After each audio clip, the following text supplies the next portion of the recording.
जी, जब मेरे राम जी का आवना होगा, शबर की कुटियों का पावना होगा। जब आएगा रघुराई आसन पे बिठाऊंगी, मीठे मीठे बेर अपने हाथों से खिलाऊंगी। सात सात लखन जी का दर्शन होगा, शबर की कुटियों का पावन होगा। मला सांगा, शबरीच्या हातानं रामप्रभूनं काय खाल्ले? बोर तर खाल्लेत, पण उष्टे बोर खाल्ले का नाही? बघा, शबरीकडे पात्र नव्हतं, पण काय होतं? पात्रता होती. आपल्या घरी सोन्याचे पात्र आहे, ताट आहे, पण पात्रता नाही देव जेवणे इतकी. मला सांगायचंय, खरंच डॉक्टर साहेबांचे आभार आपण कितीही वर्णन केलं तरी कमीच आहे. मला हे सांगायचंय की आपल्याकडे पात्रता पाहिजे.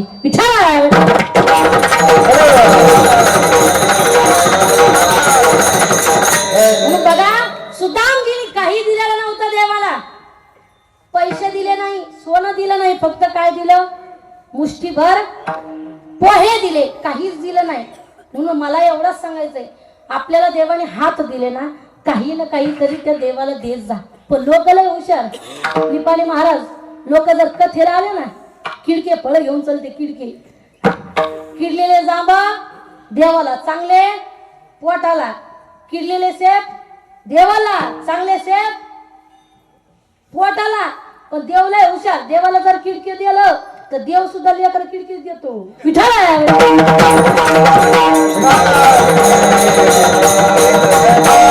लोकांना हुशार, चांगलं दान नाही करत. ब्राह्मणाला मरी गाय दान, जुनं वाक्य आहे. लोकांना हुशार निघले. कीर्तनकाराला सुद्धा फसवतात काही काही ठिकाणी. एका ठिकाणी कीर्तन झालं, वयस्कर बाबा माझ्याकडे आले, दर्शन घेतलं. आता त्या गावामध्ये परंपरा होती. आता तुमच्या नगरीमध्ये परंपरा आहे की नाही मला काही माहिती नाही, पण आजपासून चालू करा. खरंय की नाही? आज पहिला दिवस आहे, उद्याचं नाही सांगता येत, पण मी आले म्हणून चालू करा. पण ऐका, कीर्तन झाल्याच्या नंतर एक बाबा माझ्याकडे आले. आल्याच्या नंतर बाबाने दर्शन घेतलं आणि 100ची नोट माझ्या पायावरती ठेवली. म्हणजे तुम्ही म्हणताल तुला पण काही पाहिजे का?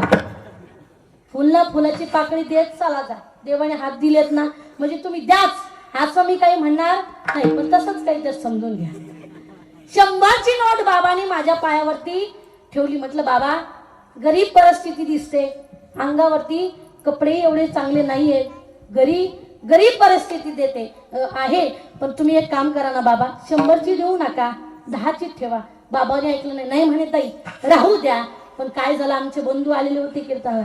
दुसऱ्या दिवशी पर्स उघडली, ती 100ची नोट जी बाबाने दिली होती ती काढली, पाहिली आणि एकटे हसू लागले. मला म्हणू लागले, दीदी तुला ही 100ची नोट कोणी दिली? म्हटलं, काल ज्या ठिकाणी आपलं कीर्तन झालं ना, त्या ठिकाणी एक वयस्कर बाबा आले होते, त्या बाबाने मला 100ची नोट दिली. काय झालं? काय नाही म्हणे ताई, तुम्ही ही 100ची नोट पाहिली का? डॉक्टर साहेब, मी ती 100ची नोट उघडली, अर्धी 10ची आणि अर्धी 100ची होती. म्हणजे बाबाने कुणाला फसवलं? आम्हाला फसवलं. पण ऐका, आम्ही एका गावचं पाणी पित नाही असं लोक म्हणतात. काय झालं, खूप दिवसाच्या नंतर मी गुरुजीच्या दर्शनाकरता गेले, पैठणला गेले. ती 100ची नोट मी गुरुजीच्या पायावरती ठेवली. आता किती अपराध घडू लागला बरं का. ऐका, तेवढ्यामध्ये गुरुजींनी सुद्धा आपल्या खिशामध्ये हात घातला. मला म्हणे, दीदी 100ची ठेवू नको, 10ची ठेव. मला नाही गुरुजी, राहू द्या. खूप दिवसानं दर्शन झालं, मी ऐकलं नाही, पण गुरुजीने आपल्या खिशातून 500ची नोट काढली आणि माझ्या हातामध्ये ठेवली. मी म्हटलं, आता मनामध्ये विचार करू लागले, आपल्याकडून किती अपराध घडू लागला. आपण आपल्या गुरुजीला फसवतोय. म्हणजे अर्धी 10ची आणि अर्धी 100ची नोट आपण आपल्या गुरुजीला दिलेली आहे. पण ऐका, तेवढ्यामध्ये मी गुरुजीला सांगितलं, गुरुजी तुमच्या हातामध्ये मी दिलेली जी 100ची नोट आहे ना, ती अर्धी 10ची आणि अर्धी 100ची आहे. पण ऐका, गुरुजी ते कोण होते? माझे गुरुजी होते. ते मला म्हणू लागले, दीदी तुझ्या हातातली तू 500ची पाहिली का? मी ती नोट उघडली मावशींनो, अर्धी 5 मध्ये 20 पण कोपऱ्यात 500. म्हणजे गुरुजींनी मला ओळख केलेला होता. म्हणजे या हाताने आपण चांगलं दान करत नाही. विठ्ठल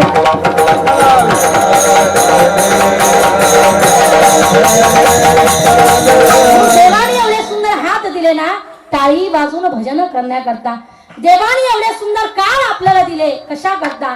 कथा श्रवण करण्याकरता, कीर्तन श्रवण करण्याकरता एवढे सुंदर कान दिले.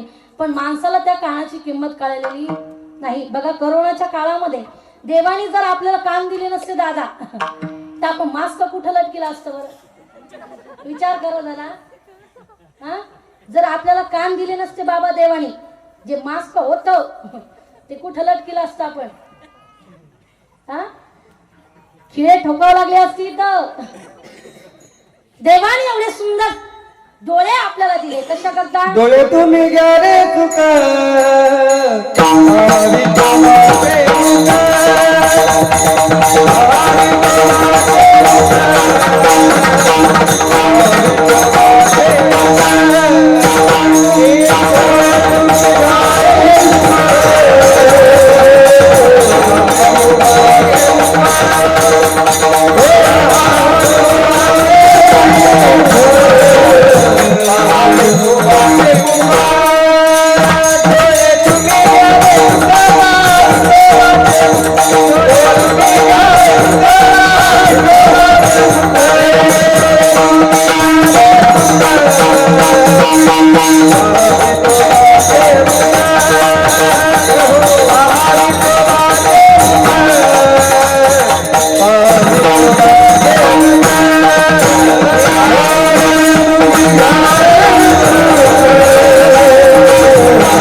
संतांनी उपदेश केलाय. हे डोळ्यांना सांगितलं, तुम्हाला जर सुख पाहिजे ना तर काय करा? त्या परमात्म्याला बघून घ्या या डोळ्यानं. बघा, जे अयोध्येमध्ये जे राम मंदिर आता झालेलं आहे ते आपल्या डोळ्याचं भाग्य आहे बरं का. आपलं खरं भाग्य आहे. बघा, जी मागची पिढी झाली त्यांना सुद्धा ते लाभलं नाही बघण्याकरता. जी आपल्या पुढची होणार त्यांना तर योग्यच. पण खरंच आपलं भाग्य आहे की ते आपल्याला आता या डोळ्याने बघायला भेटतंय.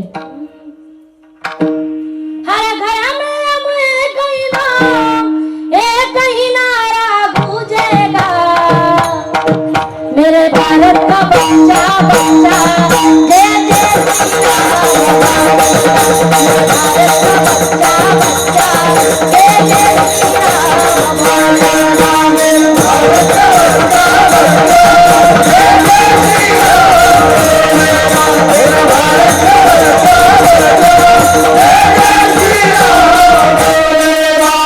जहाँ राम ने जन्म लिया है मंदिर वही बनाएंगे, मंदिर वही बनाएंगे, मंदिर वही बनाएंगे। जहाँ राम ने जन्म लिया है मंदिर वही बनाएंगे, वही बनाएंगे, मंदिर वही बनाएंगे। राम नाम का वनवास आया, राम में लहराएंगे, भारत में लहराएंगे, भारत में लहराएंगे। राम नाम का दीपक ज्वाला, राम की धुन में डोलेंगे।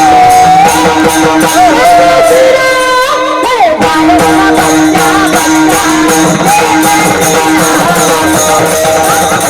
भारत का बच्चा बच्चा जय जय श्री राम।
त्यांच्यासाठी एकदा जोरदार टाळ्या झाल्या पाहिजे.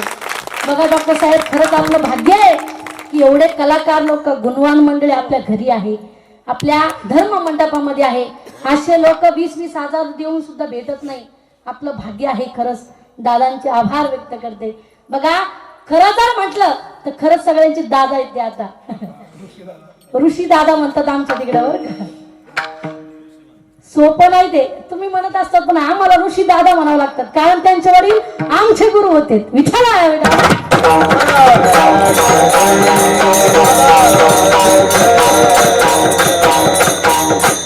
खरंच आपल्या डोळ्याचं भाग्य आहे की ते अयोध्येतील आपलं मंदिर आपल्या या डोळ्याला बघायला भेटतं. एवढा सुंदर तोंड आपल्याला दिलंय महिला मंडळ. कशाला? भांडायला, शिवे द्यायला नाही, त्याचं भजन करण्याकरता. ज्या गवळणी होत्या ना, त्यांच्या श्वासाश्वासावरती देखील कृष्णाचं नाव होतं. त्या म्हणायच्या, सासो की माला पे सिमरू में सासो की माला पे सिमरू में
देवाला प्रश्न केला, काना हे डोळ्याची बातमी आम्हाला नसती दिली तर बरं झालं असतं का? जेव्हा जेव्हा ही डोळ्याची पापणी झाकते ना रे देवा, तेवढा वेळ तुला न पाहता जातो. किती डोळ्याची किंमत होती त्या गवळणींना. त्या गवळणी म्हणायच्या, काली काली अलगोगे फंदे क्यों डाले, हमें जिंदा रहने दे मुरली वाले. हे रंगीले नैना तुम्ही गाओ बालक, हे मीठे मीठे नैना तुम्ही गाओ बालक, हमारी नजर से निगाहें हटा ले, हमें जिंदा रहने दे मुरली वाले. किती किंमत होती त्या गवळणींना. आपल्याला तेवढी किंमत नाही. शरीर दिलंय, भजन करून घ्या. संतांनी सांगितलंय की सदा नाम घोष करू हरी कथा, तेने सदा चित्ता समाधान. त्या परमात्म्याचे अलंकार आम्ही आमच्या देहावरती धारण केले. अभंगाच्या दुसऱ्या हो सर्व सुख नाम,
डोलत असो. तुकोबरे म्हणतात त्या नामचिंतनाचे अलंकार आम्ही आमच्या देहावरती धारण केले.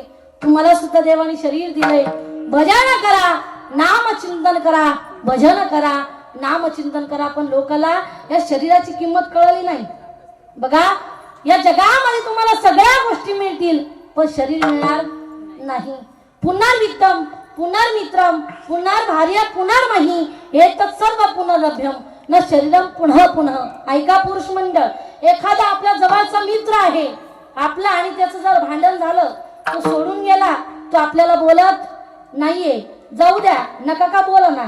पण मला सांगा, दुसरा मित्र आपल्याला बोला भेटणार, मिळणार, बरोबर का नाही. धन गेलं तर पुन्हा कमवता येईल, बरोबर का नाही. एक पत्नी सोडून गेली तर भेटती का आता. ते तर सगळ्यात अवघड झालं. विठ्ठल आहे विठ्ठल.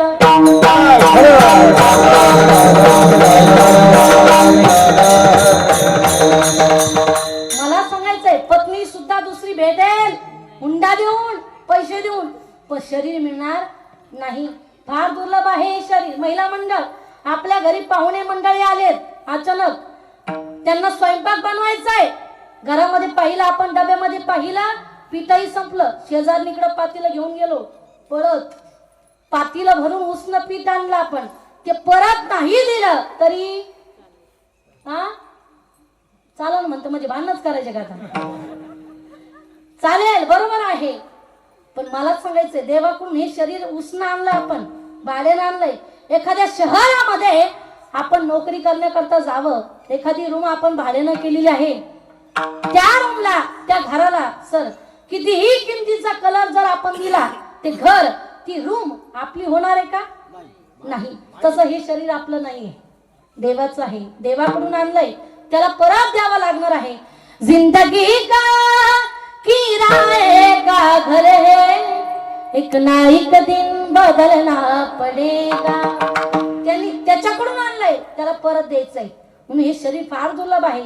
जगामध्ये सगळं मिळेल पण शरीर मिळणार नाही. एका राजाला कावळ्याची गरज होती. तुकोबाई म्हणतात, पावल हा देह काकटाळी न्याय न घडो तो पाय घडू आले. जे शरीर मिळालंय ना, ते कावळ्याप्रमाणे मिळालेलं आहे. तुम्ही म्हणताल कावळ्याप्रमाणे नक्की कसं. राजहट्ट, बालहट्ट आणि स्त्री हट्ट हा पुरावाच लागतो. बालहट्ट कशासाठी असतो. हा, बालहट्ट कशासाठी असतो.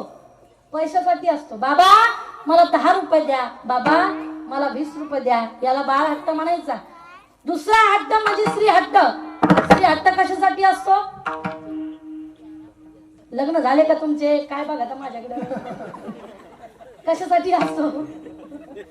तुम्ही म्हणताल तू पाकिट घेते ना, आम्ही सांगा का. कशासाठी असतो. सोन्यासाठी असतो, साडीसाठी असतो. संक्रांत आली बघा आता, बरोबर का नाही. पण ऐका सर, एका गावामध्ये अशी बाई होती, अशी महिला होती, तिला साड्याही जास्त आवडत नव्हत्या, सोनंही तिला जास्त आवडत नव्हतं, पण तिला संगीत वाद्य आवडायचं, जसं तुम्हाला आवडतं तसं. इतकं संगीत वाद्य आवडायचं. तिच्या पतीने तिला पेटी आणून दिली, पखवाज आणून दिला, तबला आणून दिला, विणा आणून दिला, बासरी सुद्धा आणून दिली. पण तरी सुद्धा तिचा आग्रह होता, स्वामी तुम्ही याच्यापेक्षा मला भारी वाद्य आणून द्या. कुठलं. ते जगामध्ये कुणाकडेच नसलं पाहिजे म्हणे, नवीन वाद्य पाहिजे. तोपर्यंत तुम्हाला जेवायला भेटणार नाही. घराच्या बाहेर हाकलून दिलं. हा बिचारा गल्लीनं फिरत होता. समोरून मित्र आला.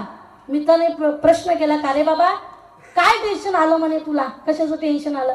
काय नाही म्हणे, पत्नीला संगीत वाद्य आवडतात. तिने सांगितलं तुम्ही पेटी दिली, पकवा दिला, विणा दिला, बासरी दिली, पण याच्यापेक्षा मला जास्त भारी वाद्य आणून द्या म्हणे. तोपर्यंत तुम्हाला जेवायला भेटत नाही.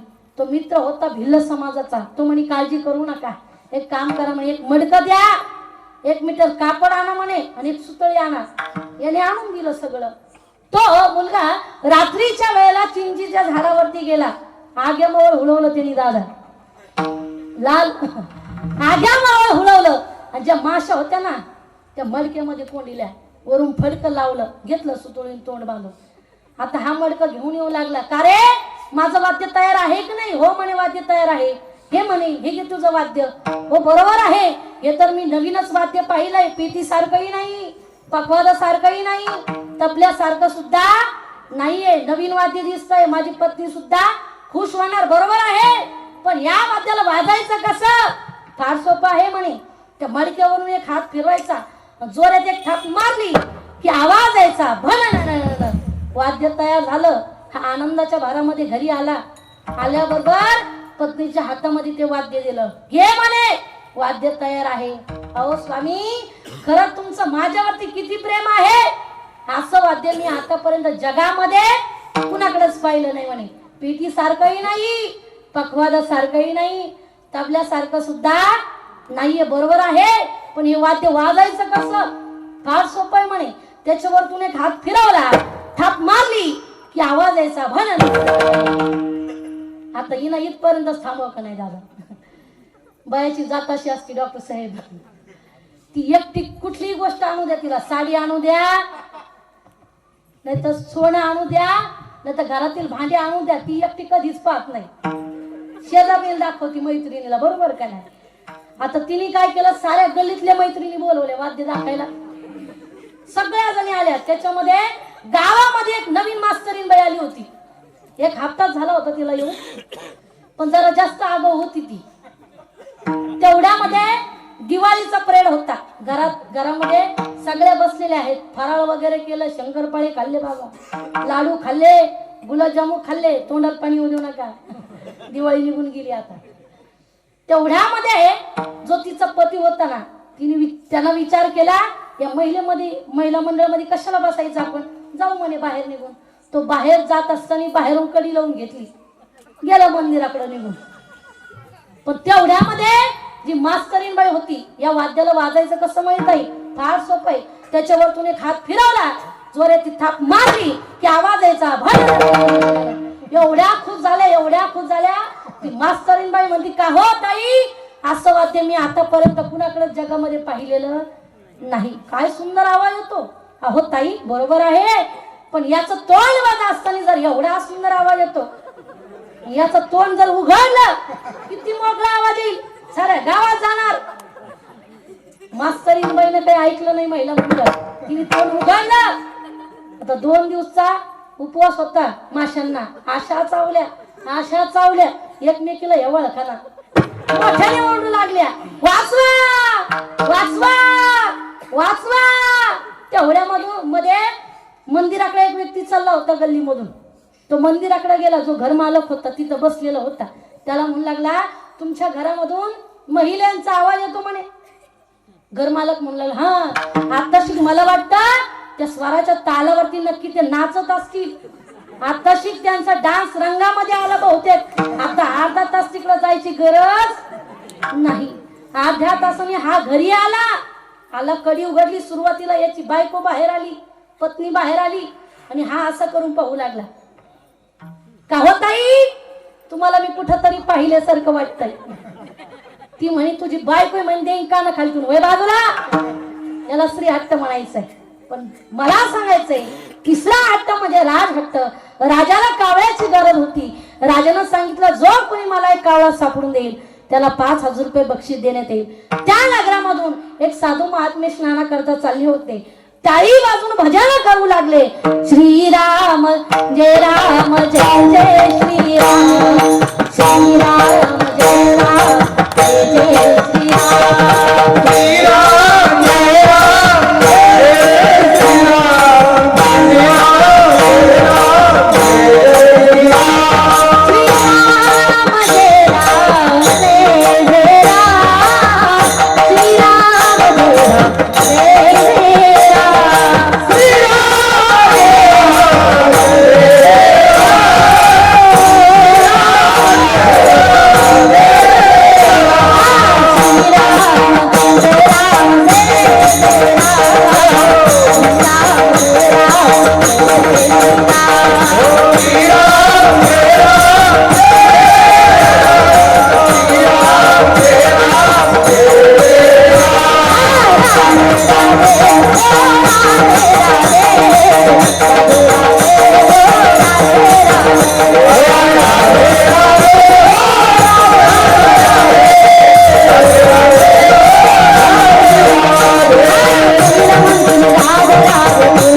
गोड मृदंग वाजवतात बरं का.